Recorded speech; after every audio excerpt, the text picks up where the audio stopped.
Welcome to the People Profit Podcast, where we explore leadership that puts people first to create thriving, high performing organizations. I'm Sandra Coker, CEO of Human Power Solutions and the author of the best selling book, People Profit. And today we're talking about the power of authentic leadership, how to show up real, lead with transparency and empathy, and shifting from that command and control approach to coaching that builds trust, psychological safety, and cultures of continuous learning that actually last. Our guest today, I'm super excited, is Stephanie Fusco. She's a senior HR business partner for Worthington Enterprises. She has a collaborative, people-first approach and a background in leadership, process improvement, and community engagement.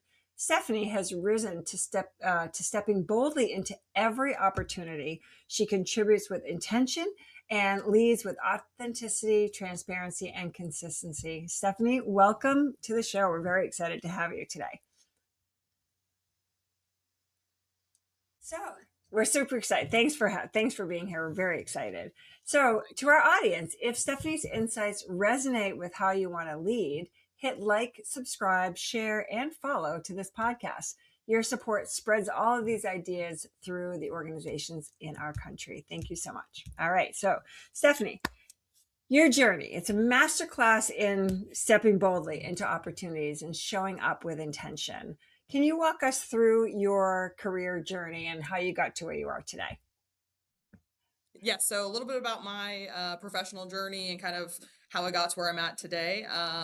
All of my professional experience post college has been HR, manufacturing.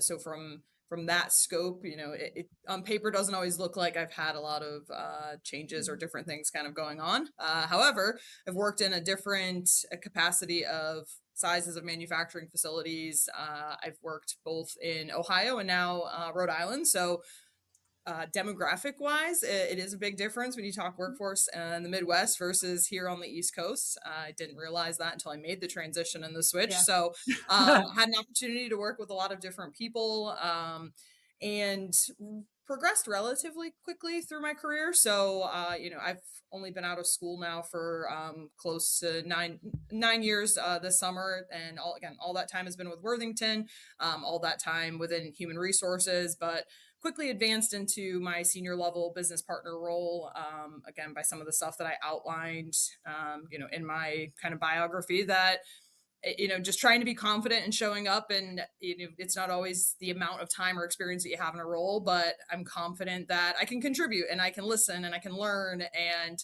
I'm not always going to be right. And I just need to ask for help and ask the right questions. And again, I assume we'll get into that, but the authenticity of just, this is what I bring to the table. I'm happy to help, happy to contribute.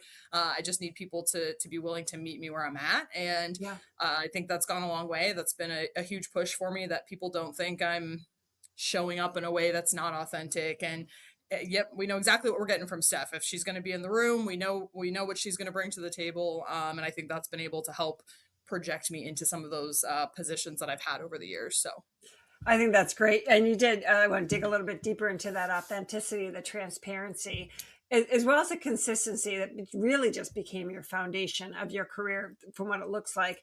Was there a pivotal moment? Was there a time that was like a high stakes, like I'm stepping into this and I'm going to take a chance, where you just showed up and just dove in? Is there anything that you can kind of pinpoint in your career?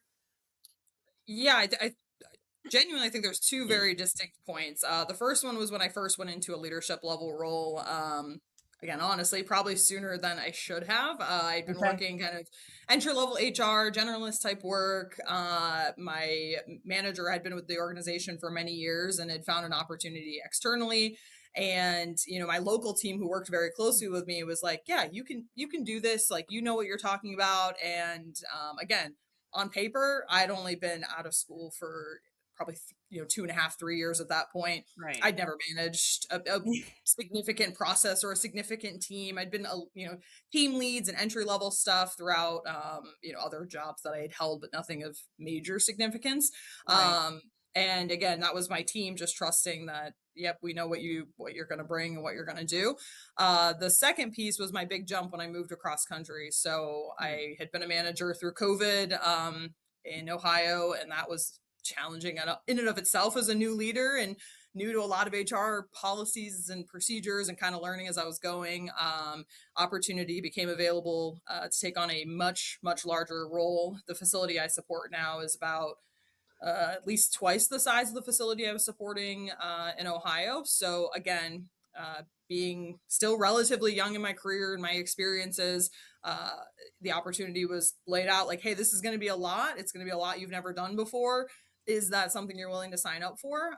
So again, kind of taking that leap of I'm going to have to go into this and admit that I don't know everything, and I'm also learning, and just making sure that I'm honest with people about that, and hoping that teams are going to respond well to that, which again, they in my experience they typically do when you have that face value Yeah. of I'm here to help, I'm here to learn, but I also want to challenge when I do know something or I've had experience in something, and being able to have that healthy conflict with the teams to push them to be better as well. So So it's interesting, truth be told, on this podcast, my husband works with you, and I was super interested to talk with you, given the fact of your kind of the rise that you had in the organization. So, can you talk a little bit about your youth, right? Coming in and, like you said, coming out of school and just not having all the years, quote unquote, the years behind you. What types of, how have you helped to kind of like break down that mindset of others who might be, I mean, I know at that company people have been there forever. So how do you help to break down those biases from those people? yeah, couple things. So some of it is, over time, just building that trust. So I would be lying if I said it was just easy and I told everyone like, yeah, you should just trust me. I know how to do Yeah. my job. It's not a big deal. A lot of that came with, again, hard conversations. A lot of my success has also come from taking the I always pride myself on taking the time to have the little conversations that seem tedious and time consuming in the moment, but that's the relationship building piece I've had. So how do I have the conversations of, hey, tell me about your experience. What have you done? What have you seen in the past? On a personal level too, just I genuinely like to talk to people, get to know them, ask Yeah. them questions about themselves. I pride myself on having a very good memory. So if somebody tells me a story, I'm able to kind of fall back on that again when I'm trying to make those connections with people. And I do think that that's helped. And then the actual business side of things, Yeah. executing and showing them like, hey, give me a chance to help. That's really where people I think respond well to is I came with a question. You didn't know the answer. You were honest about that. You promised me though that you would work on it, and then you followed back up with me. So just Yeah. making sure that full life cycle of, hey, this is where my support is. This is how I support the business. And then I was able to build on that from there. I have your trust now. I am a business partner. I'm not just the Right. HR person who's checking boxes and making sure you get paid. I'm here to be strategic, and you kind of slowly, chisel your way into those conversations in the room, and then you gain confidence over time, right? As I Right. was more successful in those conversations, I'm like, okay, you did this once before, you can do this again. You've had a million hard conversations. What's a million and one? So, Right, right. And I think that you kind of nailed it right there. Is like being true to your word. A lot of times, it's just saying what you're doing, what you say that you're going to do can go a long way with people, for yep, sure. yep, So you talk a little bit about in the bio that you referenced earlier, and that I read, and just in my conversations, my husband, he loves working with you. You just get everything done. Um, when I think about the beliefs that you have about, leadership isn't about rising through the ranks. It's about inspiring others from wherever you are. Can you talk about leadership when you're not in a leadership role? yeah. So again, being there's a lot of extra stuff. I guess my best example of what I do in my role is there's a lot of extra stuff I do that's not in my R&R. It's not my job. Doesn't get me more money. It doesn't, again, I'm not rising the ranks quicker because of those things necessarily at face value. But my involvement in just being a servant leader, like how can I help, whose Yeah. team can I help step into a meeting, yeah, I'm happy to come in early to do this for you, or I'm the first one to hey, this is a new rule that's in place from a safety perspective. I want Right. to make sure that I'm the one that's following those rules. How do I implement myself into, I've participated in company events where we're like cleaning out on the shop floor and we're reorganizing the stock room. And those aren't things that necessarily impact my ability to be a good HR manager or a good HR business partner. Right. But others on my team and employees see that, and to me those are traits of just a good leader. Like, Steph wants to help the team. She wants to help the business. And even if she's in a room with something that has zero impact on her job tomorrow, it's not making my life easier. She knows that that's going to have an impact on somebody else. And I try and show up like that every day. Who can I I love help? I'm happy to grab the mail if I need to grab the mail, or I'm happy to, chase down the right people. Again, it's just that follow through. I'm big on like, I just want to get things done, and it's okay if it's not necessarily a HR leadership function. Because to me, those are the traits that do make somebody effective and impactful as a leader in their roles. So I agree with that completely. So you talk a little bit about listening to understand and creating space for that, really honest dialogue and being able to have those conversations. How do you think that that kind of philosophy and that those traits help to influence trust, especially in some of these environments that are high stakes and there's these multi generations that are involved? I think so. I've read a lot about the art or the science, however you want to look at it, of listening, because it's one of the hardest things as leaders and just as people that we struggle with. Is we want to be quick to just have answers. We have a society of, I need everything right away, I need it right now, and I can find myself doing Yeah. the same thing. I'm trying to multitask, I'm doing a million things. And I've found that my own self-reflection of how do I get better at listening. Yeah. Our employees, I think, have a lot of experiences with leaders, and not necessarily with ill intent, but just leaders who have kind of brushed them off, or it's like, it Yeah. didn't feel like they wanted to actually help. They just wanted to get me a response, because as a leader, we're challenged with that a lot. Get people answers, get things done, move it along, on to the next. So when I take the time to really listen, and hey, if this takes us an hour, it takes us an hour. Like, let's listen to it. I want to try and make sure that we're actually solving problems and we're getting to the root cause of things. Right. Um, and again, especially some of our employees who have been here for a long time, they've seen many iterations of leadership practices, and a lot of that, you work on the shop floor, I work in the office, there's not a lot of conversing going on. So I think for them, just what they've seen over time, that, oh no, she is listening and I'm getting better results because of that.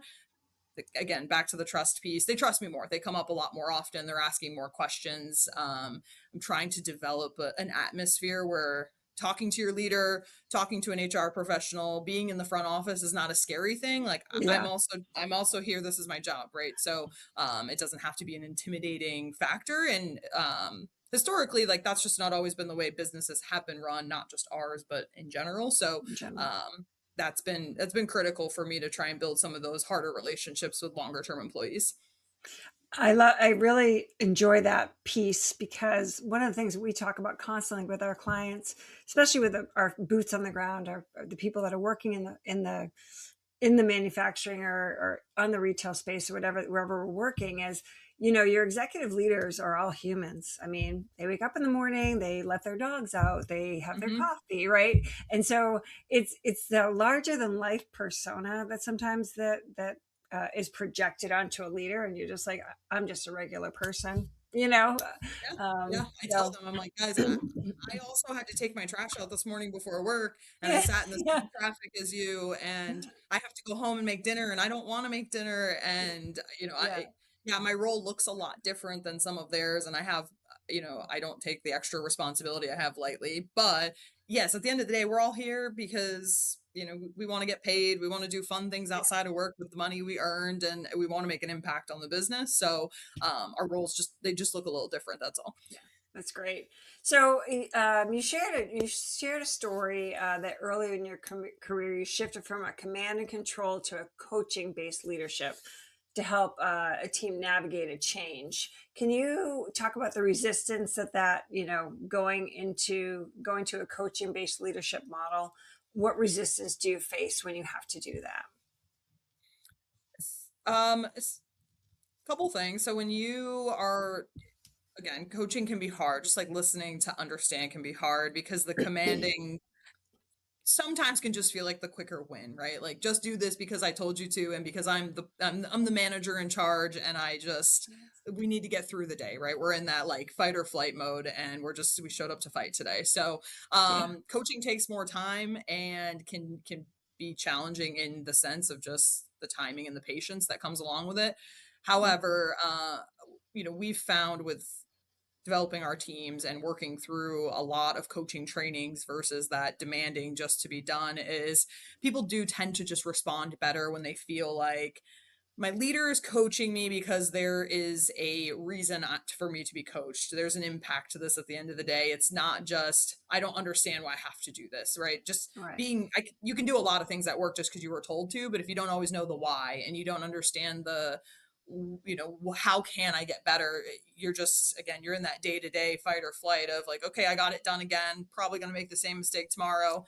Not sure why. I don't know why it was important in the first place. So, we've Right. really tried to train our leaders that coaching is going to help us all in the long run because they're going to be more invested, they're going to be more bought in when they know what it is that they're striving toward and how they can be better. Or if they're not, we've checked our boxes and we've done our due diligence to say, hey, we gave you all the tools and resources to improve here.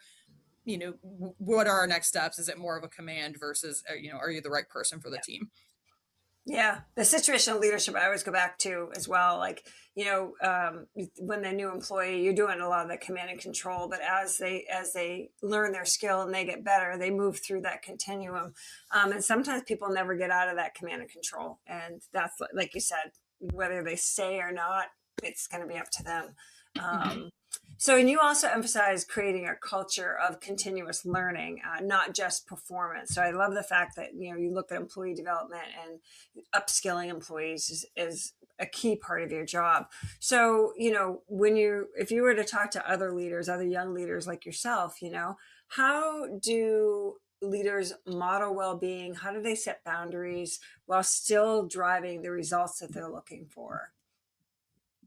Yeah, we talk about we have a lot of young leaders in the building, and some of that may be because they're seeing other young leaders and they're seeing that you can still be effective in those roles, and it's challenging, because we ride that fine line constantly of coaching that hey, there's good lessons to be learned from someone who's done something for a very long time, right? We never want to discredit someone, so kind of tying a lot of this back together. How do you build trust with those who have been around for a long time and have Yeah, done lots of different things, and how do you lean on their experiences and then respectfully challenge, knowing when to say, hey, change is scary, but anything that's ever stayed stagnant, we can't as a business just flatline in a certain spot. So here's why new people on the team, here's why fresh ideas can be important and impactful. So we do try to coach on that.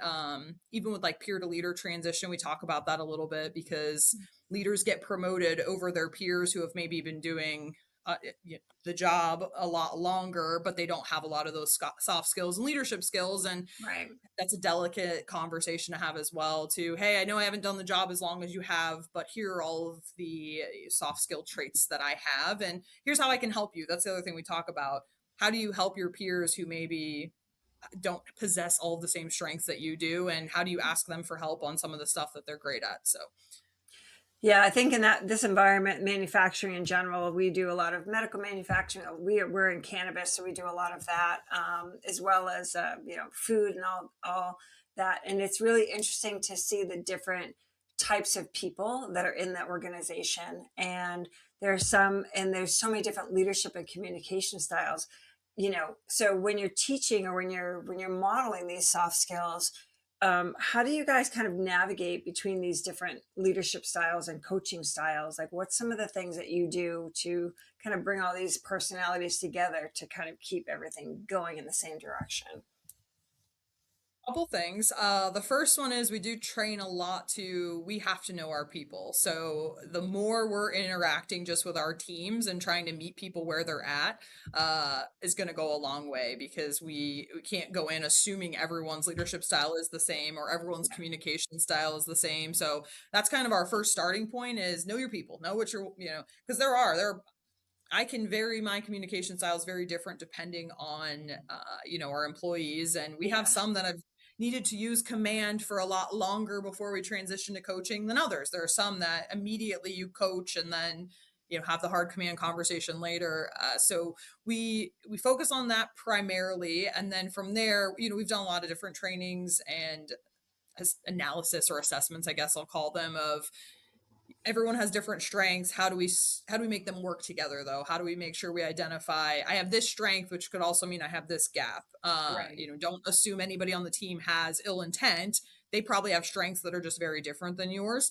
And again, it's a daily challenge. It's practice that we train to it constantly, and we still have issues with it constantly. And that's where, again, the transparency piece of, as I'm coaching, like, hey team, we're still struggling with this, so we're still talking about it. We've been Yeah. through it a million times. We'll do it a million and one, and myself included. I'm the first one to say, I overreacted yesterday in a meeting, right? I got Yeah. a little too passionate about something, or I underreacted in a situation.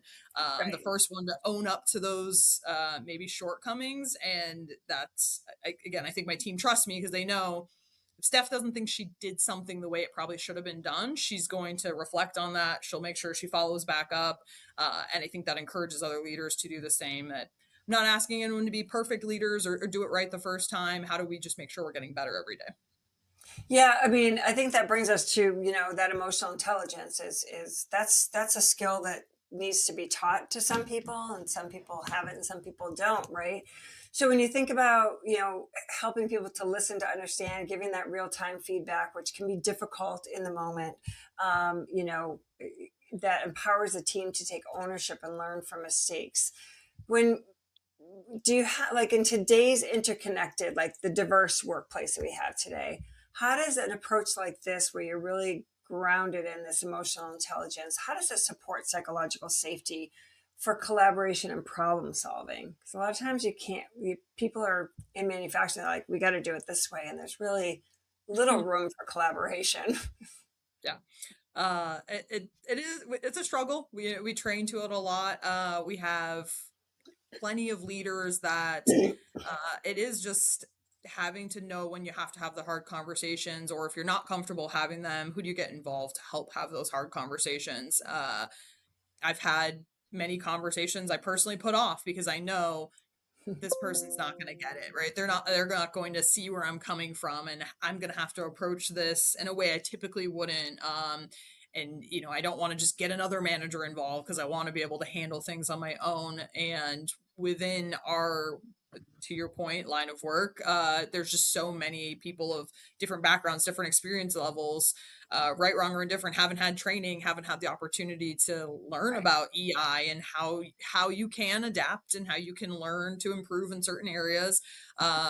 And again, kind of leaning on those around you that maybe do have better communication skills with other leaders, I think is helpful. And Yeah. it's, at the end of the day, it takes practice, just one hard conversation at a time, because they do get easier. You get practice, you get reps. We teach our our lower level leaders or up and coming leaders that all the time, like, this is not going to be fun. This is going to be hard the Right. first 100 times you have to do it, but then once you've done it a handful of times, you just start to you gain a little bit more of that confidence. Yeah.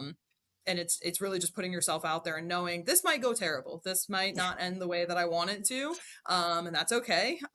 But I need to try, and we need to see how it ends, and then again reflect, go back into it if we need to, if it's 2 or 3 rounds. So And I think also acknowledging for younger leaders coming up, because our podcast is really geared towards, up and coming leaders. It's okay to say, hey, this is not a really comfortable conversation for me to have either. mhm. Right. So at least just being transparent about that, I think with people, is pretty helpful in that authenticity, and gaining that trust. As so many of our young leaders are, I'm a manager now. It's like, oh, please Yep. don't do Yeah, that. that's a lot of conversations in my office. Someone comes in, they say, I'm going to be transparent with you. You're not going to like the answer I have to, what we're going to talk, right? You came to me with a question and I'm going to be open with you. You're not going to like where this is going. And my job is to get you a response. It's not to get you the response you necessarily want. Yeah. That's Oh, I something I love think, that. yeah, newer leaders struggle with that a lot, that I've learned. They want to just give the answer the employee wants instead of the answer they have to give. So that's Yeah. where they'll struggle with that a little. So I'll before I even give the good, bad, or indifferent news, I say, got you an answer, but it might not be the answer that you want. Or I don't want to have these kind of conversations, especially if it's a harder one around, Yeah. constructive feedback or someone who's just blatantly not done what they were supposed to is, hey, this is not the fun part of my job. I don't want to have to talk to you about this, but we have to. So, I'm asking that you hear me out. I'm asking that you listen, you ask questions, we reflect. Let's make this as productive as we can because it's not a conversation that either of us probably want to be having. So, Yeah. So I'm sure there's some people in the organization or in any organization, whether Ohio or it's in Rhode Island, that you may like better than others, but you got to model boundaries because there's a lot of like I find in manufacturing, a lot of our leads and supervisors have like their favorites. They get they're not treated the same, and it can really upset the apple cart. But you've got someone that's reliable that comes in that does the extra mile and all that stuff. How do you help everybody, yourself included, like model the boundaries? Like here's how we're playing together, and everyone is treated fairly. I I think that might be difficult in your environment. Is that right? it can be. We definitely there's often a perception that that's happening. So a lot of my job is again coaching leaders on perception versus reality because we give a lot of feedback and the manager's responses are always like, well, that's not true. And I said, well, somebody perceived it to be that way. So let's reflect on why, whether again, there's actual favoritism or there's I like this person better than the other. Let's set all of that aside. Let's talk about why somebody perceived this situation to be this way. Hmm. The other hard part about my job specifically is challenging our leaders when I do start to just naturally see a little bit of that because you do like other people more than others potentially, and I always remind them our best and worst employees have the same rights every day that they come in the building. So Yeah. as long as we're managing within that, you can have employees that you personally like a little bit better, but did everybody have the same opportunities? Especially if it comes to personnel issues, disciplinary issues. Hey, have we reviewed everybody? Have we reviewed, is this same person you like also coming into work late 15 times, but this person you Right. don't like is late 15 times. So now we're going to jump on it a little quicker. A lot of that's just having, my team that helps manage that and helps keep managers straight because a lot of times they just don't even notice they're doing it. Yeah. It's that human psyche piece a little bit, and we have to continue to talk about it, train and coach, and just having a little bit of those kind of uh, brain worms that we plant to say like best and worst employees have the same rights, and like yeah okay, well, I know, and just trying to make sure that we're staying on top of it because it's challenging. We hear it a lot. It does come up, and we talk about that perception versus reality. If they perceived it to be that way, what can you do different the next time? Even if the behavior was not intended to be in a certain way, how do you present it differently next time so that way they don't take it the wrong way? Yeah. So that's I think that's really interesting. It just happens so often. I really like that the best and worst employees, need to be treated the same way. I love that. If you think about like what's been going on, you've been with Worthington for almost 10 years now. Can you think about or talk a little bit about any trends that you're seeing in this environment, whether it's the hybrid, generational, this constant change that we're dealing with right now? What trends are coming up that really demand this people first style even more? I think for sure, especially post COVID, in our line of work, thankfully, we don't see a ton of the like. Our employees never went remote, so we don't have a ton of that. That I know some other industries are continuing to struggle with. Right. Like, ooh, I like working from home. Most of us didn't get to work from home, so that was probably a blessing in disguise because we Yeah. didn't develop any of those bad habits per se. Yeah. But for us, I think it's just the access to other opportunities that our employees can have, especially for some of our employees who are new to their manufacturing journeys or careers and they're not super grounded in a position and feel like they're emotionally attached to us.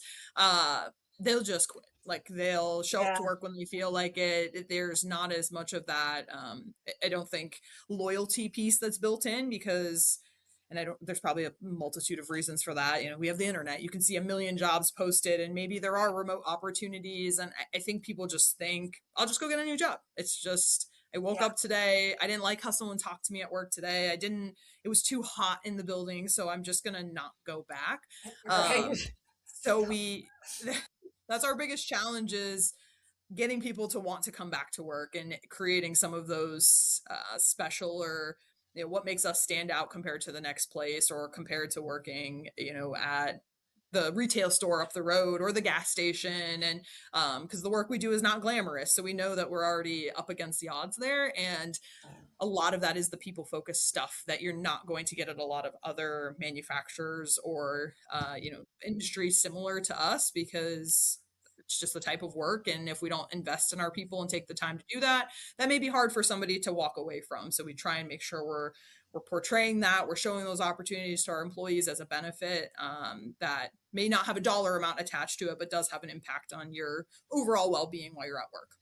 Right. And I mean, when I talk with my husband, it's, such a large company that, to get in there and to be able to climb the ranks, there's all kinds of opportunities that you can do. And I'm sure that's a big part of what you guys are selling when you're bringing people in. Mm-hmm.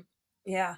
So, for leaders listening, so these, maybe some of these younger leaders that are like, oh, I want to be Stephanie when I grow up. And because you've grown up quickly and you've done it quickly. Is there anything that advice that you could give to them with, like, hey, these are some of the steps that mirror, and I'm a big person about like looking in the mirror, right? And seeing like, who should I become, or what traits should I have? Is there any advice you could give to a younger leader that's looking to, kind of step into their power? Yeah. It's a lot. It is a lot of hard work. So, and I think that probably feels like the obvious answer. But it's a lot of, yeah, you need me to be in at 5 a.m. Happy to do it. It's kind of that can do attitude, which again sounds cliche. But for me, that's been a big, my leaders have always been able to depend on me. They know I'm going to be at work every day. They know if I need to stay late, I need to come in early. I, need to have that hard conversation, being somebody that your team can depend on, being reliable.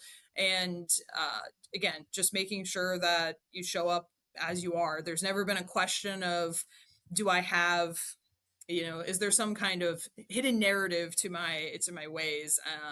And I don't think that can be misconstrued, and sometimes it feels like someone's just trying to get to the top, and it feels like they're being a little like slimy about certain things, or, well, I read this book and I'm going to just regurgitate a lot of leadership things that I've heard, and then when they get to the top, you realize like, oh, they're not actually a good leader. They were just saying a Yeah. lot of very pre-rehearsed topics.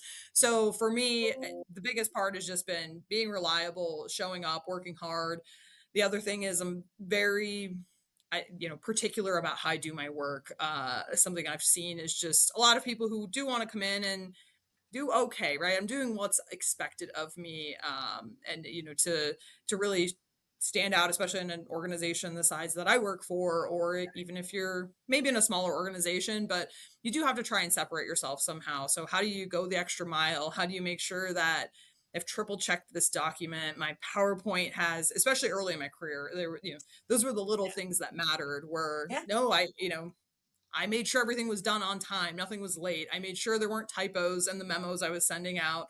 So it's the detailed work that a lot of people are like, oh, it's just mistakes, or, oh, I just messed that up. But Right. early on are going to be really critical to make sure you set the right tone that, oh, I'm here, I'm professional, I want to do a good job. And then from there, as people start to notice and they give you more, that you continue to meet those expectations. Yeah, I really like how it's the hard work. It's the making sure that the quality is there.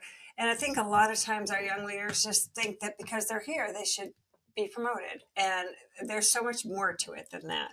Mhm. I find, so it's really refreshing having this conversation. So we have a little section that we like to call the rapid fire section. I never warn our guests about it because I just kind of like to have a little bit of fun. It's Okay. it's a few quick questions. Just really don't think about the answer. Just give me whatever's on top of your head. You game? Okay. I'm ready. All right. Okay, good. So, what do you think is one outdated leadership style that we need to get rid of forever? Um, this is going to be a little contrary to what I just said, but there is a little bit of an outdated, I have to be like, my job is the only thing that matters in life. I do still value work life balance for sure. So as much as I work hard, I try and work hard in my, 9-ish hour day that I work. I try not to Yep. pride myself on being that person that's like, I worked 15 hours yesterday. And I'm like, okay, there's still work for me to do tomorrow. So I think that, you know, Yeah, the I person agree. who's gets to the office first and leaves last is the hardest working person here. So Yeah, not necessarily, for sure. Okay, yes. love it. What do you think is the toughest moment when you have to be transparent? Where do you think that toughest moment is in the in your role? Being transparent, the hardest part is again when I know no matter how depending on the person I'm talking to, however transparent I try to be, I know it's not going to work in the situation and someone's just going to take the conversation poorly. So I do have some employees that no matter how I try and spin it and I say I'm being transparent, see me as a human, please don't be upset, they are still going to, have an emotion and have a reaction to something that I don't necessarily want to deal with. Um, yeah, when the transparency is not really protecting me or saving me in a situation is definitely when it's the hardest to use because again, I'm not benefiting from it in that situation. So I love it. That's great. All right. So, what would you say should be a daily practice for modeling boundaries? So modeling boundaries is making sure that you are deciding what meetings you're going to, and it's okay to say no to meetings that you don't think are value add to what's going on. So I have some leaders I coach here in the building that are like, well, I can't go to this and I can't go to that and I missed that and I'm running 10 minutes late. And I said, whoa, that is poor management on your part. You only have so many hours in a day. Manage your boundaries and tell people that they're nope, I'm booked at that time. I'll decline meetings. I decline meetings. I'll tentative meetings. I'm not one that's going to overbook and try and overlap and run to 17 things. I'll go to what I can go to. And again, I want to be a team player, but you have to be able to draw a line in the sand and know I have to be able to get my job done. I can't, I'm not effective to the business if I'm overbooking myself like that. Right. And to young leaders listening to this right now, I can't stress that enough. Don't go to meetings that aren't worth your time. Like, Hmm. get the recording and get the summary. So, Yes. Yes. um, what last one for you is what if you would have like a dream workplace culture? What would it be?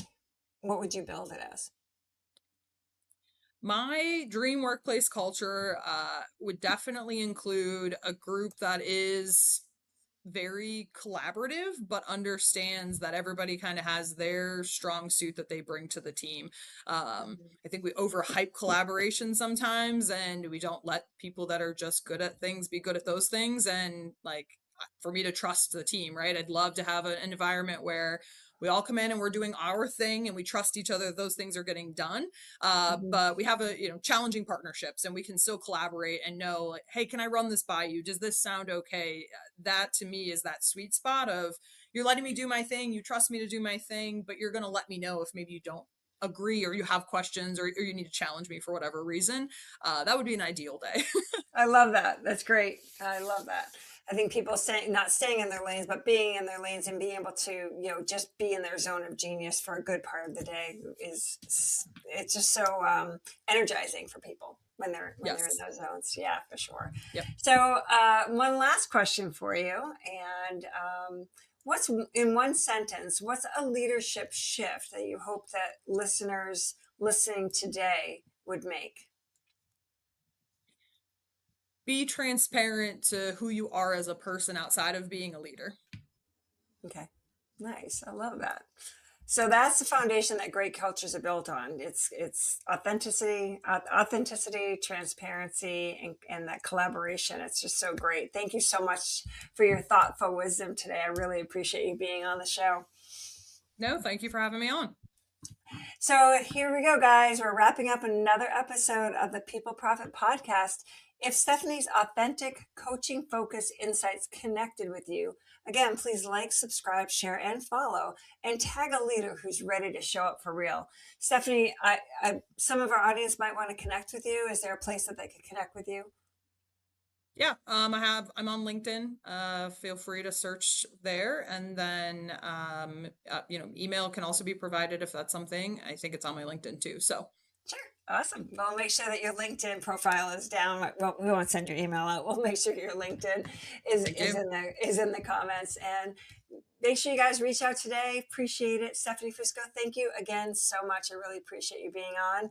And leaders, remember, real leadership inspires trust and lasting impact. I'm Sandra Coker. See you next time.